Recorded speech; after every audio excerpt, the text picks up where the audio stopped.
Hey everybody, Nate Albaugh here, ChiefPigskin.com with Nate Sund, the defensive backs coach and running backs coach here at South Fort Myers High School, Fort Myers, Florida. And they run a 4-2-5 here. And so for my first questions were, all right, in what ways are we differing from 4-4?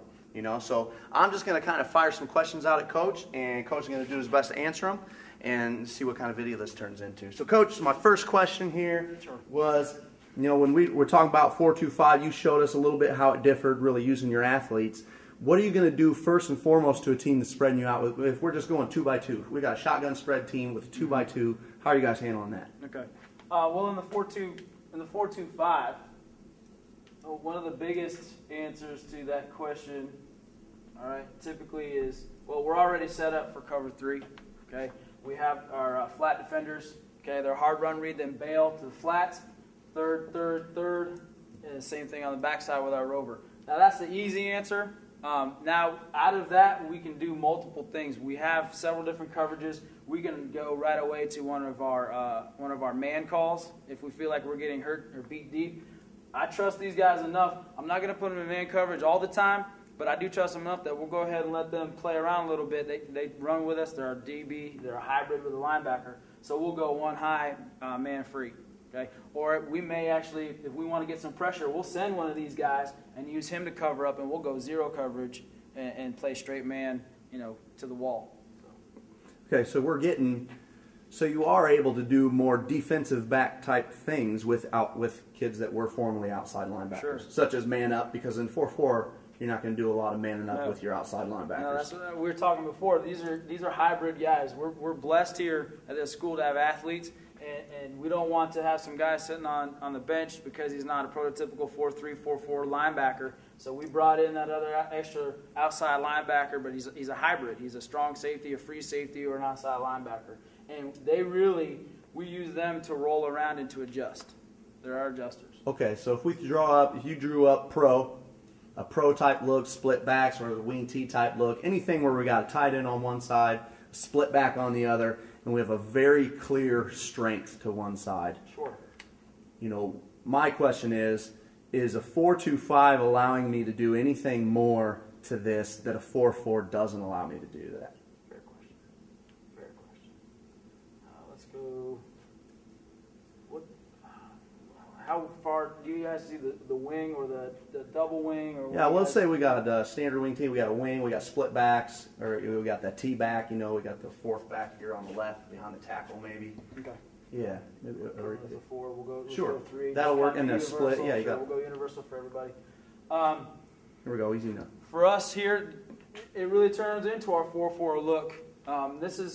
Teams tried to do this against us this year because they saw, you know, we were spread out. We had those athletes. Well, they wanted to test us to see how well we could play the run. We use these guys out here once again as our run adjusters, and they're going to cross key opposite back, okay, looking for that motion. I know that, we know if we get motion deep that I probably have something coming at me. He can soften up, and now he can stay home for the counter coming back and then bail and help over the top. We use that a lot. Teams try to come out with us, and we always have our front 6 moving.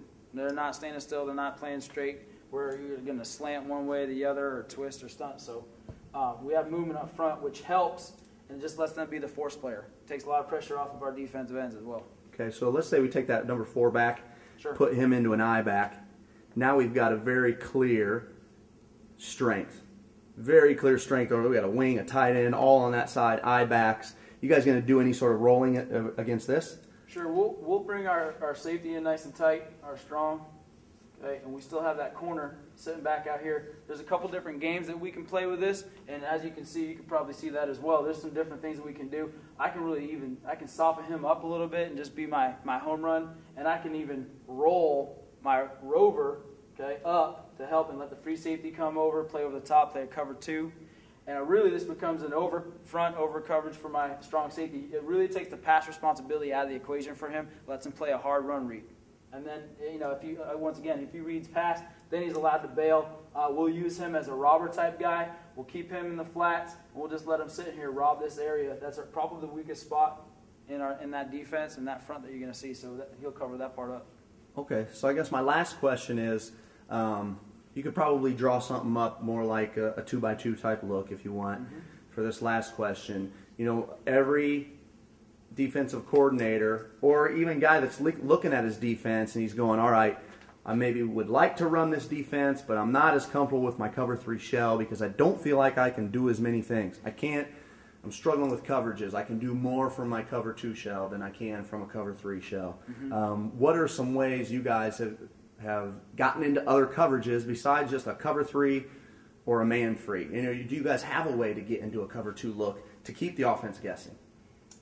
Yeah, we do. The cover 2 look, we can roll depending on, especially with some type of motion we get. A lot of teams will try motion into that trips look. You're looking at a jet sweep possibly out of this, or you're looking at some kind of bubble or swing out of that. Well, what we'll do in certain situations, it's all game planned on the week depending on what our opponent's strength is we'll roll this rover back up to a true safety, and we'll bump over.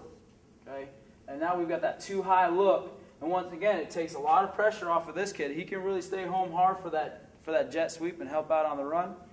And we can play flat. We can go quarter, quarter, half. We can play some games back here, which there's a secret. But we can play some games backside here where we can really mess some people up. My ideal thing as a secondary coach is for every front or every personnel package that the offense shows, I want to have 2 to 3 different coverages to throw at them. Even at this level, it's important to try to take the quarterback out of the equation. We want him thinking we're in one thing. As you know, when the picks happen, is when they're thinking one thing and we're in something else. When I know I'm on is when I'm fooling our own offensive coordinator. He thinks we're a man, and we're actually in a 3 look. And you can do this by moving all the time.